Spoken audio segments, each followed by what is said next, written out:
प्राचीन काल में मद्र देश में एक परम धर्मात्मा राजा राज्य करते थे। वो ब्राह्मण भक्त थे, विशाल हृदय, सत्य बोलते थे और जितेंद्री थे। दान देने में तो बहुत सी उत्साहित रहते थे। उनका नाम अश्वपति था। क्षमाशील, सत्यवादी, जितेंद्री, दानी, धर्मात्मा होने पर भी उनके कोई संतान नहीं थी। जब देखा कि बहुत अवस्था बीत गई, कोई संतान नहीं, कोई राजगद्दी संभालने वाला, तो उन्होंने संतान उत्पत्ति के लिए कठोर नियमों को धारण किया। निश्चित समय शाम के सूर्य उदय के बहुत पहले थोड़ा सा प्राण पोषण के लिए ले लेना और निरंतर ब्रह्मचर्य रह करके साधन परायण रहना, पूर्ण इंद्रियों का संयम।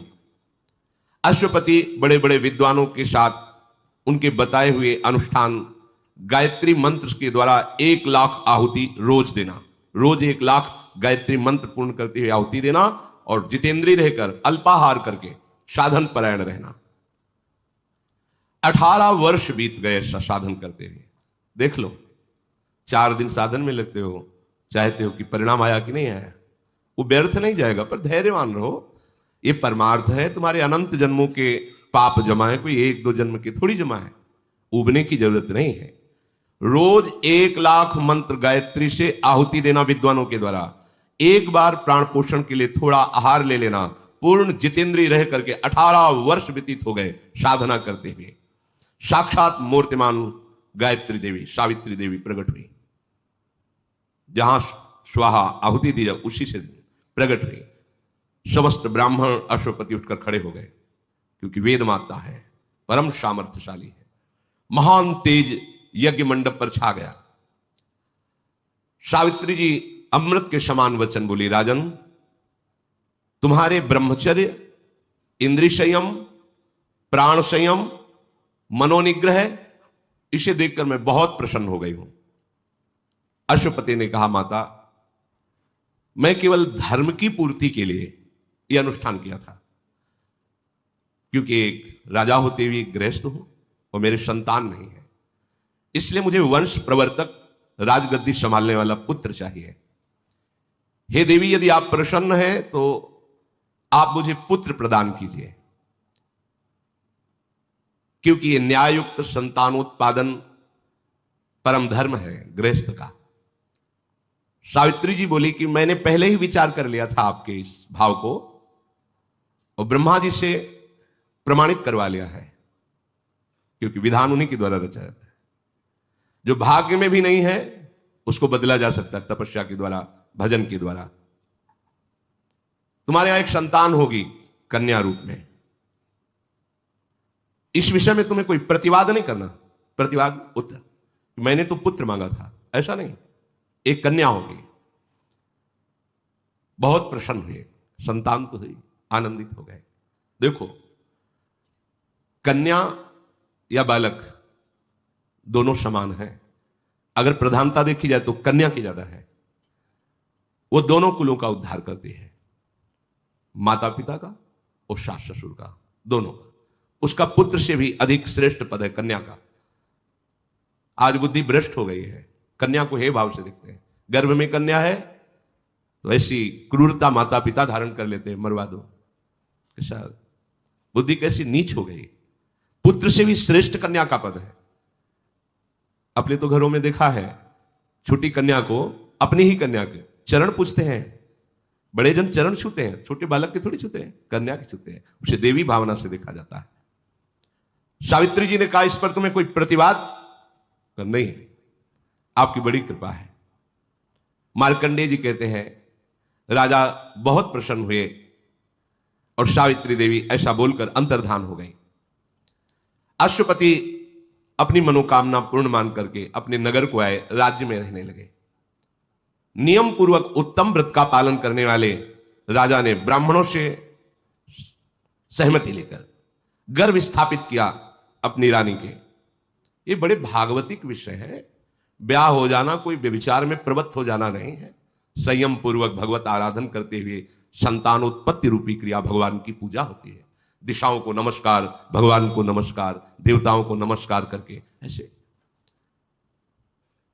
अब वो गर्भ कि 18 वर्ष से तो ब्रह्मचर्य है, महान तेजो में शुक्ल पक्षी चंद्रमा की भांति दिन प्रतिदिन बढ़ने लगा। समय आया, महारानी ने एक कन्या को जन्म दिया, तेजो राशि, मानो स्वयं सावित्री देवी ही कन्या के रूप में प्रकट हुई हो।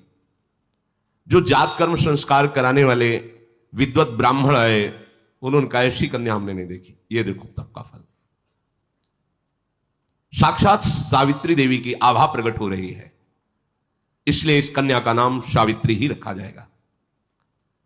मूर्तिमान सौंदर्यता की देवी लक्ष्मी के समान दिन प्रतिदिन बढ़ने लगी। बड़ा आनंद। कुछ समय में वो नव किशोर अवस्था को प्राप्त हुई। ऐसा लगता था मानो सोने की कोई प्रतिमा हो। जो देखता उसकी आंख सामर्थ्य नहीं रखती, नीचे झुक जाती, कोई सावित्री की तरफ आंख उठा के भी देखने की। ऐसा तेज, दुर्धर्ष तेज, कमल के समान मनोहर नेत्र वाली, अपने तेज से प्रज्वलित हुई अग्नि के समान, किसी भी राजकुमार की हिम्मत नहीं कि उसे वरण कर ले पत्नी के रूप में। एक दिन उपवास करके, सिर से स्नान करके, देव पूजन करके, ब्राह्मणों से स्वस्ति वाचन करा करके, इष्ट देवता का प्रसाद माथे पे धारण करके वो अपने महात्मा पिता के पास गई और प्रणाम किया। गौर से देखा कि मेरी पुत्री तो नव किशोर अवस्था को प्राप्त, अर्थात अब ब्याह के योग्य हो रही। उन्होंने कहा, बेटी, किसी भी राजकुमार की सामर्थ्य नहीं कि तुम्हें वरण कर सके। मुझे सब मंत्रीजन समाचार देते हैं, पर मेरे को इस दुख से तुम ही निकाल सकती हो। अगर तुम्हारा ब्याह नहीं हो रहा तो फिर मैं दुखी तो रहूंगा। स्वयं कोई राजकुमार वरण नहीं कर रहा तुम्हारा, क्योंकि गुप्तचरों द्वारा पता चलता है। किसी वर में इतनी सामर्थ्य नहीं कि तुम्हारा पाणी ग्रहण कर सके।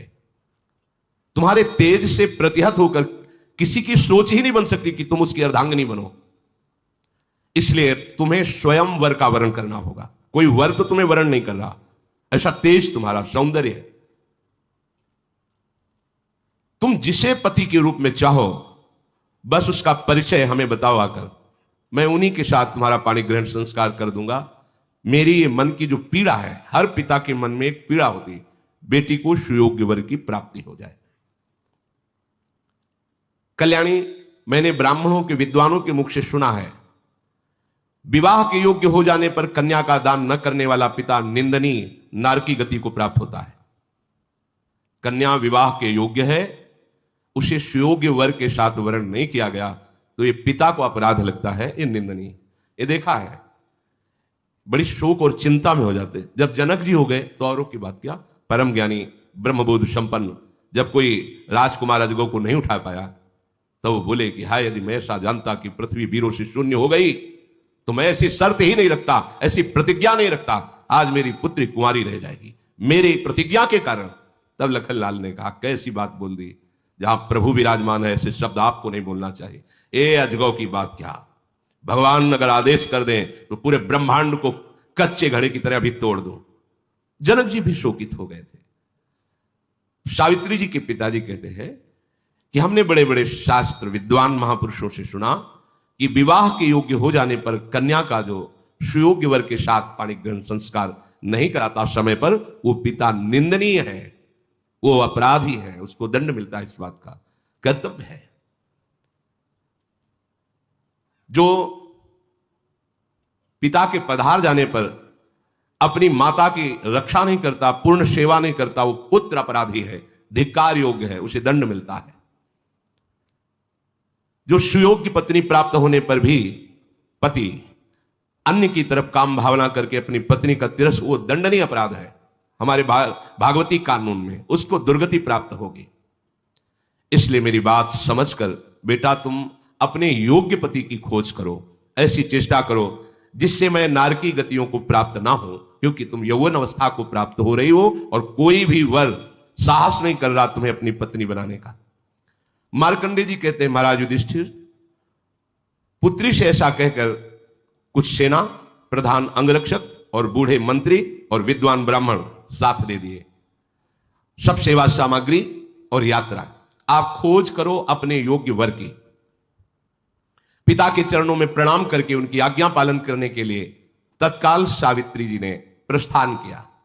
स्वर्णमय रथ आसपास अंगरक्षकों से घिरी हुई, विद्वान ब्राह्मण मंत्री सब साथ चल रहे। बड़े बड़े मुनियों के आश्रमों में जाकर उनकी चरण वंदना, उनकी सेवा करना और भ्रमण करना, तीर्थों में जाकर के दान करना, पर दृष्टि रहती कि कोई मेरे योग्य वर दिखाई दे दे। एक दिन की बात है, महाराज अश्वपति सावित्री जी के पिता सिंहासन पर विराजमान थे। उसी समय देखा सर्व त्रिभुवन पूजनीय भगवान देवर्षि नारद जी पधारे। खड़े हो गए, साष्टांग प्रणाम किया, चरण धोए, अर्घपाद्य आदि देकर वंदना करके विराजमान किया। इधर सावित्री जी खोज कर रही थी। उन्होंने देखा जंगल में एक साधारण वस्त्र, एक ही केवल, नीचे कोई वस्त्र नहीं, कोई आभूषण नहीं, कांधे पे कुल्हाड़ और लकड़ी का छोटा सा गट्ठर। देखा और कहा ये मेरे पति बनने योग्य है। मंत्रियों ने कहा तुम्हारा इस समय विवेक काम कर रहा है, आप देख रहे कौन है? बोले मेरे मन ने स्वीकार कर लिया कि ये मेरे योग्य पति हैं, अब आप जानकारी आप कीजिए। तत्काल जानकारी शुरू हुई। पता चला ये पास में एक फूस की झोपड़ी है जिनमें इनके माता पिता रहते हैं, वो भी आंखों से अंधे हैं। यही उनका भरण पोषण करते हैं, समिधा आदि लाकर, यज्ञ आदि, फल आदि जंगल के, लकड़ी आदि बेचकर कुछ व्यवस्था ऐसी। मूल में कौन है? पता चला कि दुमतसेन नाम के राजा थे। शत्रु पक्ष ने विजय प्राप्त कर ली तो अपने बालक को लेकर जंगल में समय व्यतीत कर रहे हैं, और यहां आने पर वो सब सोच सोच करके इनकी जीवती आंखों की दोनों की चली गई है, और यही अपने माता पिता का भरण पोषण, बस यही मेरे पति है। फिर विद्वानों ने, मंत्रियों ने कहा आप समझ रही हो, खाने को नहीं है, आप राजकुमारी हो, इतना वैभव। मैंने वर्ण किया। जब वो सभा में प्रवेश कर रही थी अपने पिता के, तो देवर्षि नारद जी विराजमान थे। पिताजी के साथ देवर्षि नारद जी को बैठा देकर सावित्री देवी ने नारद जी के दोनों चरणों को स्पर्श करते हुए मस्तक पधराया।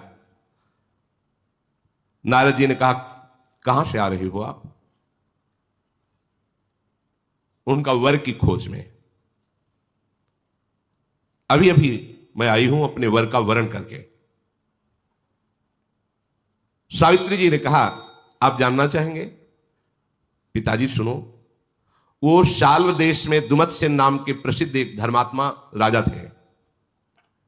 शत्रु पक्ष ने विजय प्राप्त करके उस राज्य पर अधिकार कर लिया, तो वो अपने एक पुत्र को लेकर के जंगल में भाग गए, और बहुत सी विपत्तियों का सामना और चिंतन करने का उनके दोनों नेत्र चले गए, राजा और रानी के। और उनके जो पुत्र हैं उनका नाम सत्यवान है।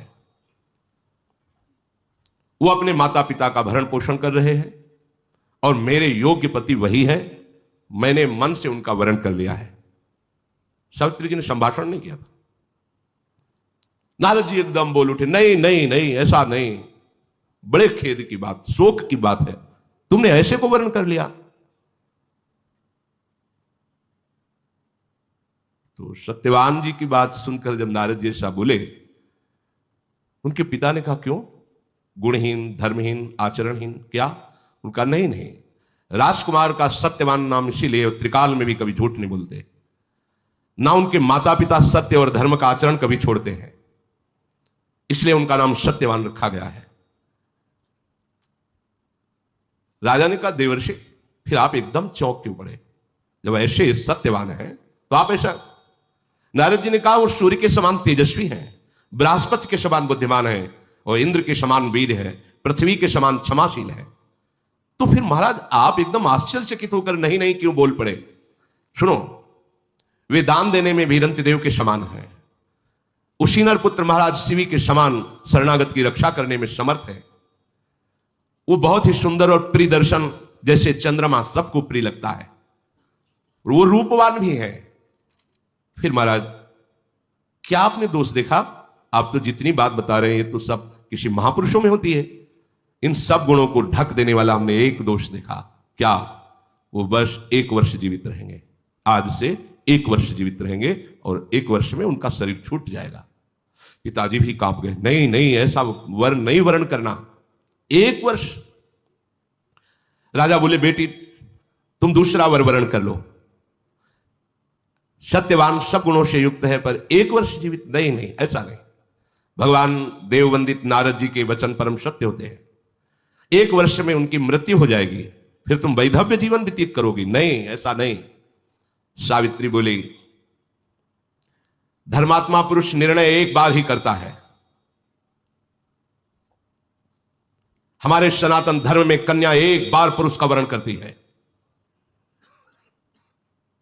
और दानी एक बार वचन देता है, दे दिया बस, दोबारा नहीं। ये 3 बातें धर्मात्मा पुरुष में होती हैं। ये 3 बातें उसी में होती है जिसमें धर्म जागृत होता है। एक बार निर्णय कर दिया, कर दिया। एक बार पति का वरण हो गया, हो गया। ये आज की मंद बुद्धि, मलिन बुद्धि इस बात को, एक बार कह दिया, दिया तो दिया, फिर उसमें लौट कर नहीं सोचा कि मेरे प्राण जाएंगे या मैं भूखा रहूंगा। धर्मात्मा पुरुष में 3 लक्षण। एक बार निर्णय कर दिया, एक बार कन्या ने वर का वरण कर लिया, एक बार दान देने के समय बोल दिया ये तुम्हें दिया, फिर कुछ भी हो जाए पीछे नहीं हटना। अब अल्पायु हो या शतायु हो, गुणवान हो या गुणहीन हो, मैंने एक बार सत्यवान को पति रूप से देख लिया। सत्यवान को भी पता नहीं, बस सत्यवान ही मेरे पति रहेंगे, चाहे 1 वर्ष हो या 1 दिन हो। ये रहे धर्म। मैं जो मन से निश्चय करती हूं वही वाणी से बोलती हूं और उसी को क्रिया रूप में परिणित करती हूं, और यही सत्य धर्म में चलने वाले की पहचान है। वाणी, मन और क्रिया एक ही होनी चाहिए। मन में कुछ और, बोल कुछ और रहा है, क्रिया कुछ और है, ठीक बात नहीं है।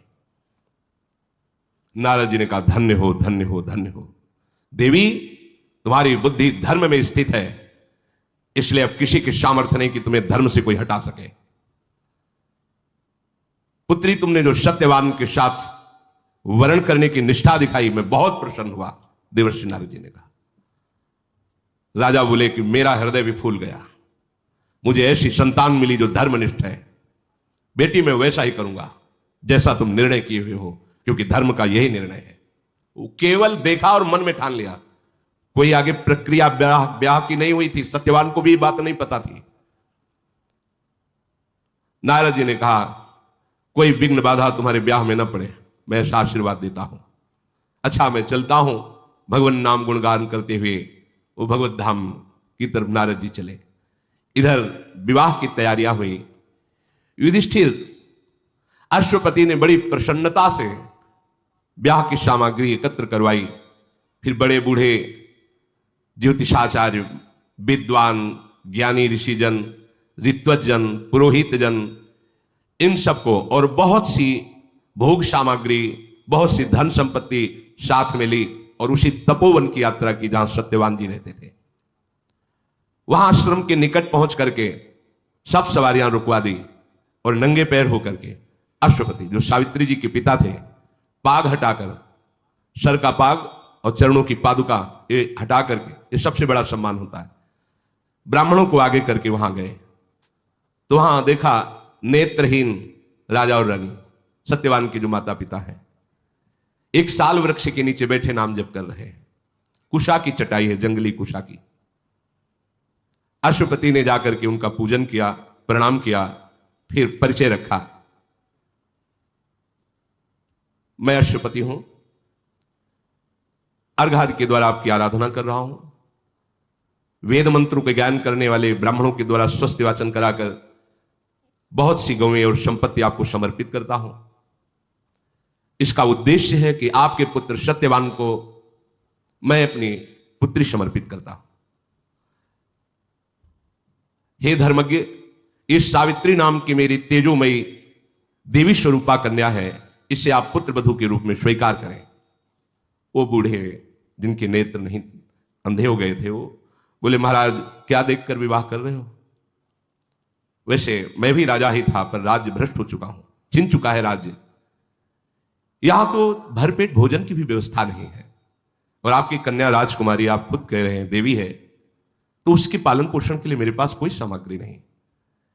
इस वन में इस झोपड़ी के सिवा क्या है, कैसे वो रहेगी? इसलिए आप विचार कर लीजिए। अश्वपति ने कहा, महाराज सुख और दुख ध्यान देने योग्य बात है। सुख और दुख, संपत्ति और विपत्ति तो आती जाती रहती है। मतलब कन्या पक्ष को वर का क्या देखना है? वो धर्मात्मा है, शीलवान है, वो सही ढंग से चलता है कि नहीं। भले गरीब है आज तो कल धनी भी हो सकता है, लेकिन वो व्यभिचारी है, नीच आचरण वाला, हिंसात्मक स्वभाव वाला, आज धनी है तो एक दिन दरिद्र हो जाएगा। ऐसी जगह कन्या सुख प्राप्त नहीं करती। जो व्यभिचारी प्रवृत्ति की, चाहे कन्या हो या पुत्र हो, ये फिर निष्ठाएं नहीं होती, पवित्रता नहीं होती, वो परिवार सुखी नहीं रहता, जलते रहते हैं। मैं इस बात को अच्छी तरह जानता हूं कि सुख और दुख, संपत्ति और विपत्ति ये आती जाती रहती है, कोई स्थायी बात नहीं। आज गरीब है तो कल महान हो सकता है। यदि धर्मात्मा है, धर्म से चलता है, तो वो खास बात मेरे लिए है सावित्री के पिताजी का, और वो सब सत्यवान में मैं देख रहा हूं। मैं बड़ी प्रार्थना करता हूं, आपकी शरण में हूं, आप मेरी पुत्री को स्वीकार कर लीजिए। मैंने सुना है धर्मात्मा पुरुष शरण में आए हुए को वापस नहीं करते, इसलिए आप बड़ी दैन्यता से बात कर रहे हैं। आप ऐसा ना कहें कि आप राज से च्युत हैं। आप ऐसे धर्म को धारण किए हुए हैं कि एक राजा का भी सम्मान छूटा पड़ेगा यदि आपको दिया जाए, क्योंकि धर्म आप में विराजमान है। मैं तो आपकी शरण में हूं, आप इतने महान हैं, नाम जप करते हुए वनवास कर रहे हैं। बस मेरी इच्छा है मेरी कन्या आपकी सेवा में रहे, आप पुत्र वधू रूप में ग्रहण कीजिए। दुमत सेन, वही जो नेत्रहीन सत्यवान के पिता है, उनका महाराज यदि ऐसा भाव आपका है तो मैं अपना सौभाग्य समझूंगा कि आप जैसा धर्मात्मा राजा और सावित्री जैसी देवी हमारी संबंध में आएगी। किंतु मेरी बात फिर ये समझ लो कि मेरे पास कोई सुख सामग्री नहीं है जिससे मैं आपकी पुत्री को, यहां आश्रम में ब्राह्मण जन आते रहते हैं, कंदमूल फल से उनका स्वागत हो जाता है, मेरा पुत्र लाता है। उनका महाराज आप इसकी चिंता न करें, बहुत सी सामग्री, बहुत से भोग सामग्री समर्पित की, और विद्वान ब्राह्मण साथी थे, मंत्रों के द्वारा विधि पूर्वक सत्यवान और सावित्री जी का पाणी ग्रहण हुआ। सत्यवान जी को बड़ी प्रसन्नता हुई देवी सावित्री के पाणी ग्रहण करने से, और सावित्री जी को अपार सुख मिला कि ऐसा धर्मात्मा पुरुष मेरा पति बना। पिता के जाने के बाद इस सावित्री जी ने पिता के द्वारा दिए हुए सारे आभूषण सब बांट दिए ब्राह्मणों को।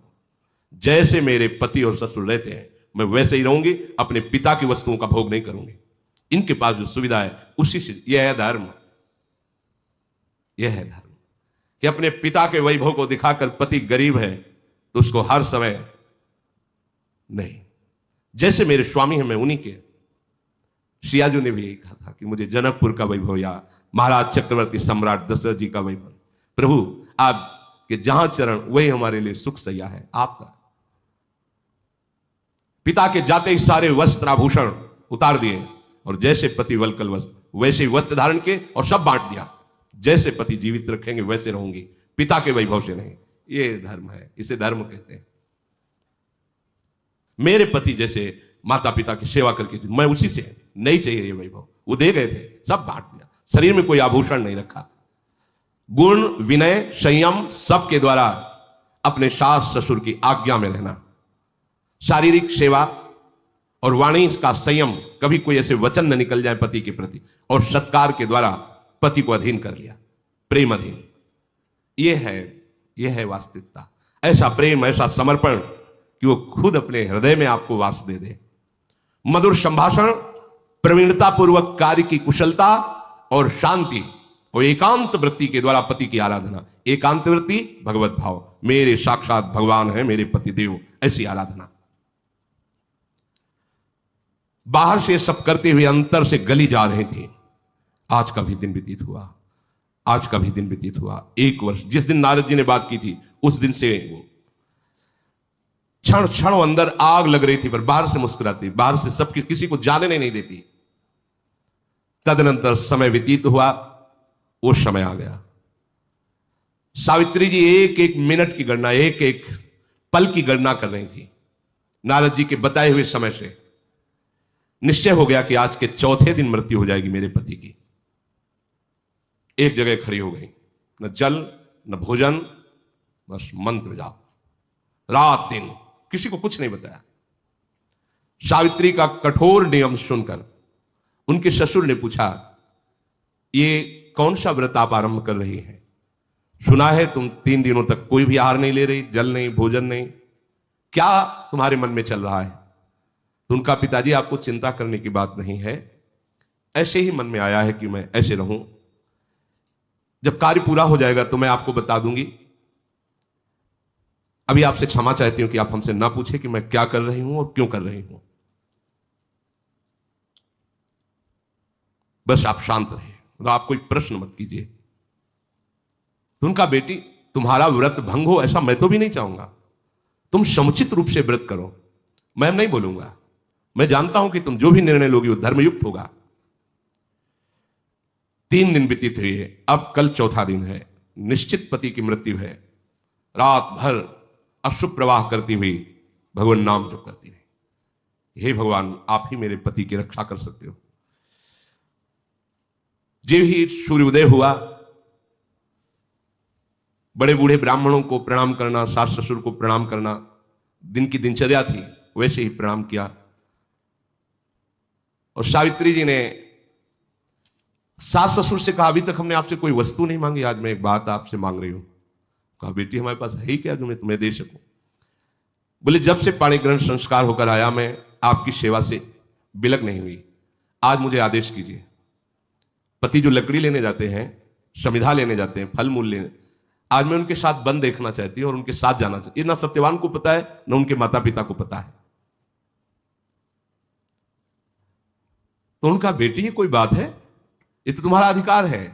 कहा, नहीं, जब तक आप आज्ञा नहीं करेंगे तब तक मेरा यह अधिकार नहीं है, आपका अधिकार है, पुत्र आपका है, आप आदेश कीजिए तो मैं जा सकता। कितना सूक्ष्म धर्म, कितना सूक्ष्म। यहां तो आज ब्याह होती बंटवारा कर लेते, माता पिता को छोड़ देते, कैसा धर्म है। तो फिर सामर्थ्य भी देखो इस धर्म की।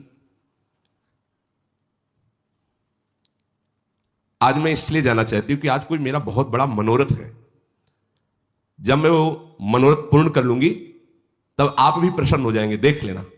अपने सास ससुर से कहा। सत्यवान ने कहा, सुंदरी तुमने पहले कभी ऐसा नहीं कहा हमारे साथ चलने को, आज ही क्यों? बन बड़ा दुखदाई हो, मैं बचपन से रह रहा हूं, मुझे अभ्यास है। तुम एक तो कई दिनों से ना आहार लिया, जल आदि खड़ी ही रही हो, मुझे लगता है तुम वन में चलने लायक नहीं हो।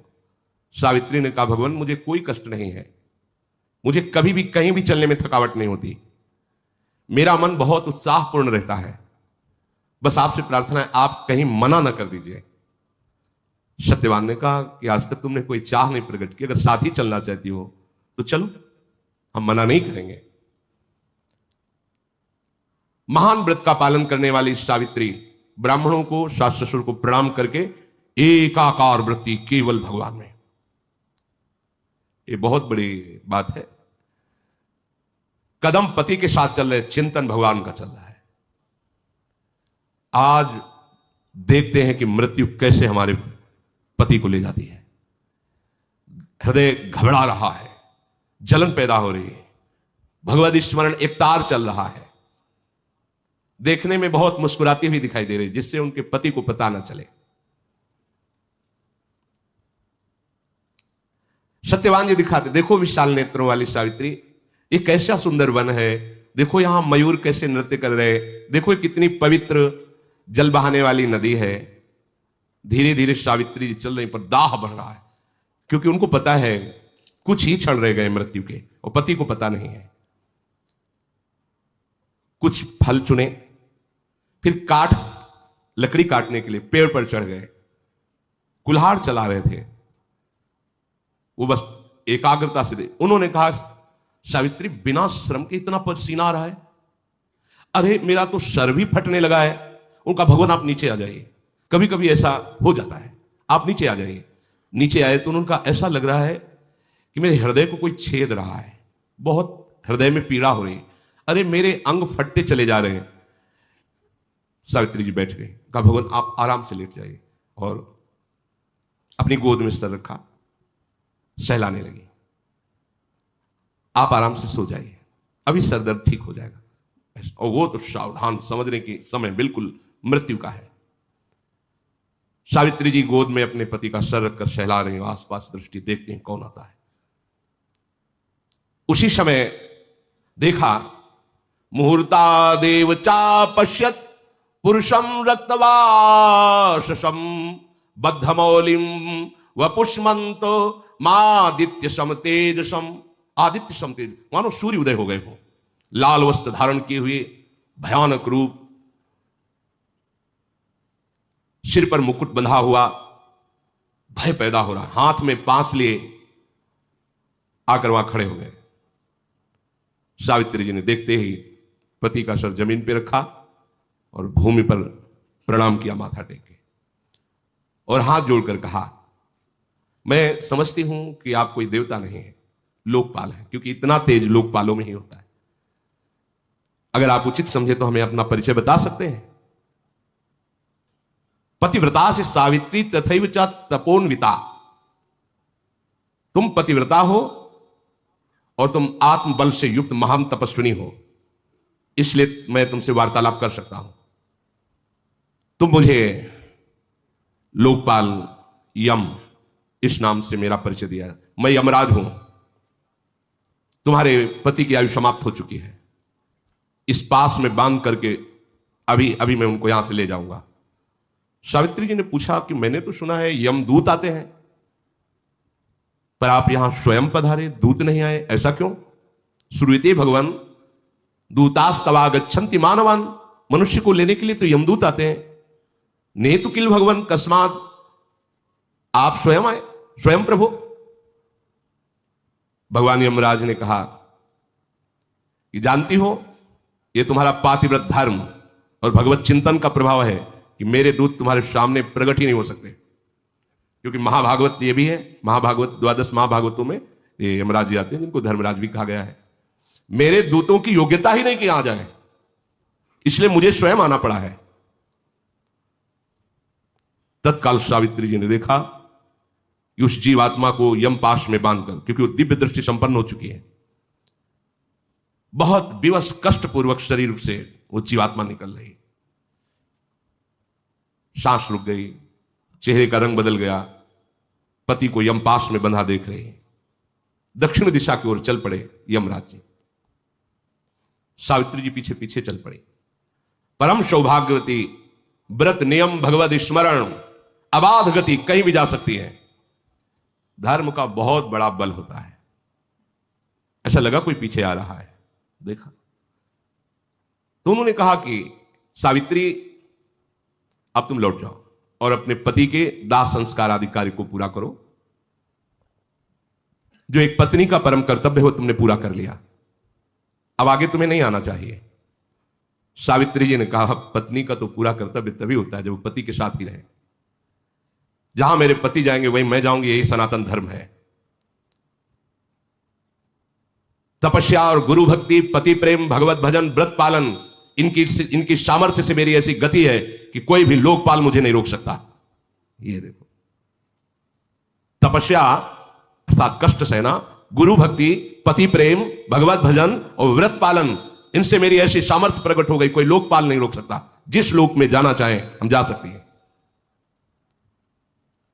महात्मा जन तो ऐसा कहते हैं कि 7 पग अगर साथ चल ले तो मैत्री संबंध स्थापित हो जाता है। तो मैं तो कई पग आपके साथ चल लिया, तो आप क्या मेरे मित्र नहीं है?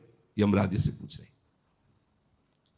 महाराज, जिन्होंने अपने मन और इंद्रियों को वश में नहीं किया है, जिन्होंने धर्म पालन नहीं किया है, जिन्होंने गुरु सेवा नहीं की है, जिन्होंने कष्ट रूपी तपस्या नहीं की है, वो आपके साथ चलने में सामर्थ्य नहीं रखता।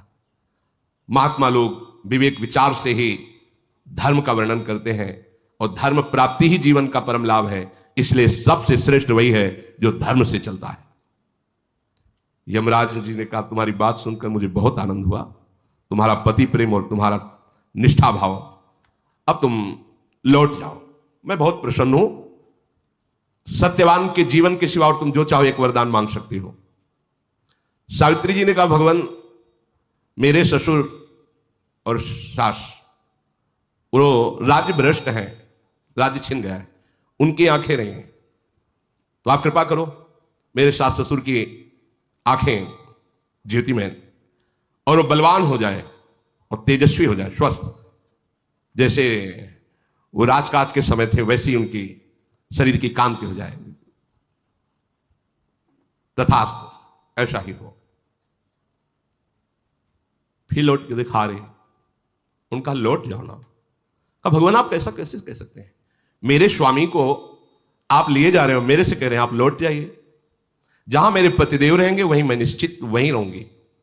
मेरे प्राणों को ले जा रहे हैं और शरीर को कह रहे हैं आप वापस लौट जाओ, असंभव। हे देवेश्वर आप मेरी बात सुनिए। शताम सकृत संगत मीप्सितम परम ततः परम मित्रमिति प्रचक्षते न चा फलम सत्पुरुषेण संगतम ततः सताम सन्निवसेत समागमे। संत पुरुषों का तो एक बार दर्शन और समागम हो जाए तो उसका परम मंगल हो जाता है। कहीं संत पुरुषों से मित्रता हो जाए तो फिर उसके मंगल में कहीं संशय रहता है, कल्याण में। मैंने सुना है साधु पुरुषों का संग कभी निष्फल नहीं होता, इसलिए मुझे साधु संग मिला है आपका। महाभागवत हुआ, निष्फल कैसे हो सकता है। मुस्कुरा दे यमराज जी, बोले बहुत गूढ़ बात तुमने कही, मेरा मन प्रसन्न हुआ। सत्यवान के जीवन को छोड़कर तुम एक वरदान और मांग सकते हो। तो उनका मेरे सास ससुर का राज्य छिन गया था, वो राज्य मिल जाए। जैसा उनका शासन था वैसा ही उनको, तथास्तु, ऐसा ही हो। अब तुम लौट जाओ। फिर पीछे देखा, सावित्री जी जा रहे, आप क्यों नहीं वापस जा रहे। महाराज आप तो सारी प्रजा को संयम में रखते हैं, नियमन करते हैं, बड़े लोकपाल हैं, आपका नाम यम है, महिमा आपकी विख्यात है। कौन सा ज्ञान और धर्म ऐसा है जो आपको पता ना हो। अद्रोहा सर्वभूतेषु कर्मणाम मनसा गिरा अनुग्रहश्च दानम च सताम धर्म सनातना। मन वाणी और क्रिया द्वारा जो अपने जीवन में किसी को भी कष्ट नहीं देता, सब पर दया भाव रखता है और दूसरों को सुख देता रहता है, वही साधु है, वही सनातन धर्मी है। संसार के लोग अल्पायु होते हैं, भोगों से शक्तिहीन हो जाते हैं, पर आप जैसे महात्मा की अगर कोई सानिध्य प्राप्त कर ले तो फिर उसे अमंगल नहीं देखना पड़ता। यमराज बोले बहुत सुंदर धर्म की बात कही। सत्यवान के जीवन को छोड़कर तुम एक और वरदान मांग सकती हो। सावित्री ने कहा कि मेरे पिता ने पुत्र के लिए तपस्या की थी तो मैं प्रकट हुई थी, मैं चाहूंगी कि मेरे पिता के द्वारा ही मेरी माता के गर्भ से मेरे 100 भाई प्रकट हो, 100 पुत्र प्रकट हो। तथास्तु, ऐसा है, दोनों कुलों का उद्धार, ऐसा ही हो। फिर चले, फिर देखा पीछे, अब लौट जाओ, बहुत दूर तक आ गई हो। सावित्री ने कहा भगवान आपको बोल दिया कि स्वामी के समीप ही मेरी स्थिति होगी, ये स्थान कोई और नहीं ले सकता। मेरे स्वामी जहां वहीं मैं, आप जहां भी जाओगे मुझे वहीं पाओगे। पर मैं चलते चलते आपको एक बात सुना दूं। आप भगवान सूर्य के पुत्र हैं, बड़े प्रतापी हैं, विद्वान पुरुष आपको वैवस्वत कहते हैं। आपका यश है क्योंकि आप कभी किसी को गलत दंड नहीं देते, धर्म में निर्णय करके ही उसे दंड देते हैं, क्योंकि आपको किसी गवाही की जरूरत नहीं है, स्वयं सबको देखते हैं, इसीलिए आपका नाम धर्मराज है। महाराज आप पर जितना हमें विश्वास है उतना ही सबको संतों पर विश्वास होता है, इसलिए संतों पर विशेष प्रेम करना चाहिए। और आप संत हैं, महाभागवत है, आप जानते हैं कि किससे प्राणियों का हित होता है, कैसे सौहार्द किया जाता है, इसलिए मैं संतों पर, आप पर बहुत अधिक विश्वास करती हूं। यमराज जी ने कहा यह बात तो केवल धर्ममय हृदय से ही निकल सकती है, तुमने मुझे बहुत संतुष्ट किया। सत्यवान के जीवन के सिवा ये चौथा वर है, कोई और जो चाहो मांग लो। महाराज मैं भी औरस पुत्र चाहती हूं। औरस शब्द होता है केवल पति के संयोग से, नहीं तो देवी संकल्प से भी पुत्र होता है, गर्भ हो जाएगा। ऐसे संकल्प क्या गर्भ हो, शब्द बोल दिया। मैं भी औरस पुत्र चाहती हूं, औरस केवल अपने पति के द्वारा, संकल्प आदि या मंत्र आदि के द्वारा नहीं। अब उस इतने आनंदित हो गए थे सावित्री जी की बात सुनकर, औरस शब्द पर उन्हें ध्यान ही नहीं रहा। मुझे पुत्र दूंगा, तथास्तु, ऐसा ही हो, तुम्हें पुत्र की प्राप्ति होगी, अब तुम लौट जाओ, अब आगे तुम्हें नहीं बढ़ना। सावित्री जी ने कहा एक बात तो सुन लो, संत पुरुषों ने कहा है कि जिसकी धर्म में वृत्ति लगी रहती उसे ही धर्मात्मा महात्मा कहते हैं। वही धर्मात्मा महात्मा है कि जिसके हृदय में कभी व्यथा और शोक नहीं होती। संत पुरुषों का संतों से जो समागम होता है वो महासुख प्रदान करने वाला होता है। श्रेष्ठ पुरुष संतों के संग से ही भय पर विजय प्राप्त करते हैं, निर्भय होते हैं। संत सूर्य के समान प्रकाश करते हैं।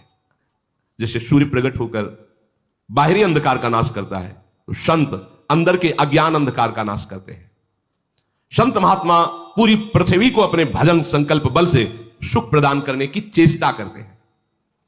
संत पुरुष भूत, वर्तमान और भविष्य तीनों को मंगल कर देते हैं। संत पुरुषों के बीच में यदि रहने को मिल जाए तो कोई भी माया जनित दुख उसे दुखी नहीं कर सकता। यह सनातन सदाचार है और सत्पुरुषों द्वारा सेवित है।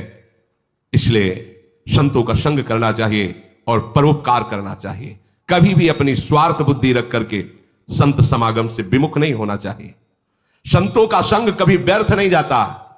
संतों के संग से स्वार्थ की भी हानि नहीं होती। संतों का कृपा प्रसाद अर्थ और मान को भी बढ़ा देता है। संतों में नित्य निरंतर भाव बने रहने से संपूर्ण जगत का मंगल होता है। धर्मराज ने कहा, ऐसी गंभीर वाणी और संत निष्ठा, बहुत प्रसन्न हुआ। क्या कोई और वर मांगने की इच्छा है? सत्यवान के सिवा अगर चाहो तो और वर मांग सकती हो। सावित्री जी ने कहा, नहीं नहीं नहीं, मैं कोई वर मांगने के लिए नहीं कह रहे। जो वर दिया है उसकी प्रशंसा की है कि आप संत, आपके जैसे संतों का समागम प्राप्त होने पर किंचन मात्र दुर्। आपको पता है अभी आपने क्या वर दिया? आपने कहा तथास्तु, और हमने मांगा था औरस पुत्र। कैसे होगा? खड़े हो गए धर्मराज जी। मैं एक पतिव्रता हूं, जानते हो, मन वचन कर्म से आज तक किसी की ओर काम भाव से नहीं देखा। काम भाव से उत्तम के बस असमन माही, सपने हुआन पुरुष जग नाही। मेरे पति को अब छोड़ो, क्योंकि आपका वचन कभी झूठा नहीं होता। पति के बिना औरस पुत्र नहीं हो सकता। धर्मराज को एक पतिव्रता ने धर्मराज को उत्तरहीन कर दिया। आपने वर दिया ना, फिर आपका अधिकार कैसे बनता है कि आप हमारे पति को ले जाएं? और आप भाग्य पलटने में सामर्थ्यशाली हैं। ऐसा नहीं कि भाग्य के लिखा चलेगा। अब आप अपने वचन को याद कीजिए, तथास्तु। कैसे पूरा करेंगे? सूर्यपुत्र भगवान धर्मराज सावित्री जी की तरफ देखते रहेंगे कि ऐसे फंसा लिया, समझ ही नहीं पाए। वो समझ ली भाव में आके, बहुत प्रसन्न हुए और कहा, सावित्री धन्य है तुम्हारा पातिव्रत धर्म। धर्म का यथार्थ वचन सुना करके मुझे अधीन कर लिया। जाओ, मैं मुक्त करता हूं सत्यवान को। कभी जीवन में इनको कोई रोग नहीं होगा।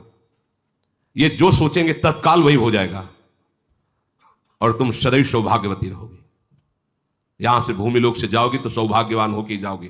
पहले तुम सौभाग्य विहीन नहीं जाओगी कि पति पहले चला गया और तुम्हारा ये ऊपर से आशीष से दिया। तेरे ही नाम से वंश परंपरा चलेगी।